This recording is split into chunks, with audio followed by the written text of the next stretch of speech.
Hello दोस्तों, पिछले कुछ दिनों से एक भयंकर क्रैश देखने को मिल रहा है देश के बड़े पेमेंट्स बैंक में से एक पेटीएम को लेकर। पेटीएम के सीईओ फाउंडर विजय शेखर शर्मा का ये वीडियो एक टाइम बहुत वायरल हुआ था। इन्होंने कहा था कि जो पेटीएम के साथ नहीं जुड़ा वो रोएगी।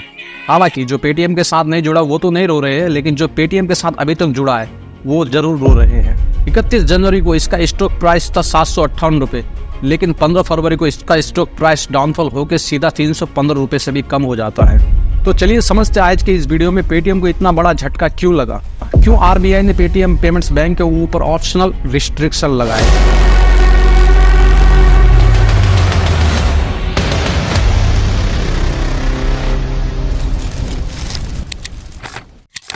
पेटीएम की शुरुआत हुई थी दोस्तों साल 2010 में, लेकिन स्टार्टिंग में ये सिर्फ मोबाइल फोन रिचार्ज करने का प्लेटफॉर्म हुआ करता था।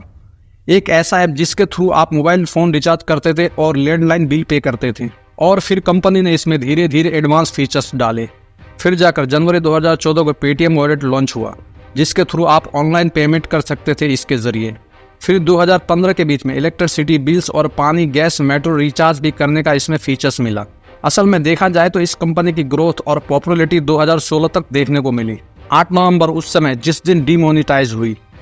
That the 500 rupee and 1000 rupee currency notes presently in use will no longer be legal tender from midnight to night। नोटबंदी के दूसरे ही दिन देश भर के न्यूज़पेपर्स में कुछ इस प्रकार की हेडलाइंस छपी थी, अब एटीएम नहीं पेटीएम करो। उसके बाद फिर होने लगी कंट्रोवर्सी। लोगों ने सवाल उठाया कि कोई कनेक्शन है सरकार के पेटीएम के साथ। इस तरीके से प्रधानमंत्री के चेहरे का इस्तेमाल करना अपनी एडवर्टाइजिंग करते टाइम, और फिर नोटबंदी का डिसीजन जिसे अचानक से अनाउंस कर देना।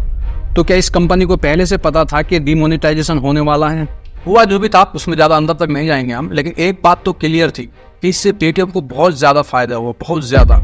यूरो मनी के अनुसार डिमोनेटाइजेशन से पहले पेटीएम वॉलेट के पास 125 मिलियन कस्टमर थे, लेकिन डिमोनेटाइजेशन के बाद 85 मिलियन कस्टमर हो गए 3 महीने के अंदर अंदर तक। पेटीएम के फाउंडर विजय शेखर शर्मा ने भी कोई कसर नहीं छोड़ी। फिर जाकर पेटीएम ने 10,000 एजेंट्स हायर किए ताकि वो अपना क्यूआर कोड डिस्ट्रीब्यूट कर सके। लोकल दुकानों में, गलियों में, शहरों में, हर जगह जगह उन्होंने लोगों से बताया कि पेटीएम करो। उसके बाद कंपनी की ग्रोथ अच्छी चल रही थी, लेकिन फिर उसके बाद 2-3 कंट्रोवर्सीज होती है। एक था पेटीएम का चाइनीज लिंक। साल 2015 में एक अलीबाबा नाम की चाइनीज कंपनी ने $680 मिलियन पेटीएम में इन्वेस्ट किए, और 40% अब स्टेक चला गया उस चाइनीज कंपनी के हाथ। अलीबाबा कंपनी के फाउंडर है जैक मा। 2017 में पेटीएम ने पेमेंट्स बैंक लॉन्च किया। इन्होंने बैंकिंग सर्विस भी ऑफर करने शुरू कर दी थी। पेटीएम पेमेंट्स बैंक अगर देखा जाए तो वैसे नॉर्मल बैंक की ही तरह होती है, जिसमें अपना अकाउंट बना सकते हो, मनी डिपॉजिट कर सकते हो, कार्ड ले सकते हो, लेकिन बाकी और अदर्स कमर्शियल बैंक की तुलना में ही इसमें काफी सारे डिफरेंसेस होते हैं। पेटीएम पेमेंट्स बैंक ज्यादातर डिजिटल चीजों पे ध्यान देती है। इनके फिजिकल ब्रांचेस बहुत ही कम होती है, बहुत ही कम देखने को आपको मिलेगी। फिर जाकर मई 2018 को एक और कंट्रोवर्सी उठती है पेटीएम को लेकर के, जब investigative news agency cobra post ने एक अंडर कवर ऑपरेशन किया। लेकिन इन सब कंट्रोवर्सी से कंपनी को ज्यादा फर्क नहीं पड़ा, कंपनी ग्रो करती रही। तो 31 जनवरी 2024 को जो क्रैश देखने को मिला, ये इसलिए हुआ क्योंकि आरबीआई ने पेटीएम पेमेंट्स बैंक पर ऑपरेशनल रिस्ट्रिक्शन लगा दिए थे। एचडीएफसी, एक्सिस बैंक, आईसीआई, बाकी जितने भी सारी बैंक है सब आरबीआई के रूल्स को फॉलो करती है। आरबीआई ने कहा पेटीएम का पेमेंट्स बैंक लगातार हमारे नियमों का उल्लंघन कर रही है, अब हम इसलिए इन पर रोक लगा रहे हैं। 29 फरवरी 2024 के बाद पेटीएम का पेमेंट बैंक कोई डिपॉजिट एक्सेप्ट नहीं कर पाएगा। आरबीआई ने कहा जितने भी नोडल्स अकाउंट बने हुए पेटीएम के पेमेंट्स बैंक पर, उन सबको बंद होना चाहिए 15 मार्च 2024 तक। और जहां तक रही बात पेटीएम वॉलेट की, तो इसमें 29 फरवरी के बाद इसमें और पैसे डिपॉजिट नहीं कर सकते। बहुत बड़ा फैसला है ये आरबीआई की तरफ से। नवंबर 2017 को पेटीएम का पेमेंट बैंक लॉन्च हुआ था, लेकिन जून 2018 को पहली वार्निंग आ गई थी आरबीआई की तरफ से। अक्टूबर 2021 को एक अगला झटका लगा था पेटीएम पर 1 करोड़ का फाइन लगाया गया था। उन्होंने अपने लाइसेंस एप्लीकेशन भरते टाइम गलत इन्फॉर्मेशन भर दी थी और गलत डॉक्यूमेंट्स दी थी। अक्टूबर 2023 फिर से एक बड़ा झटका लगता है पेटीएम को 5 करोड़ का। इतना सब कुछ हो जाने के बाद पेटीएम ने सीरियसली नहीं लिया, अपने कस्टमर्स की वेरिफिकेशन ठीक से नहीं लेते। इन्हीं सब कारणों की वजह से 31 जनवरी 2024 को आरबीआई ने कहा कि बहुत हो गया, अगर ठीक से रूल रेगुलेशन को फॉलो नहीं किया जा सकता तो बंद करो ये सब। पेटीएम ने अपने लाखों कस्टमर्स को अकाउंट खोलने दिया बिना केवाईसी कराए।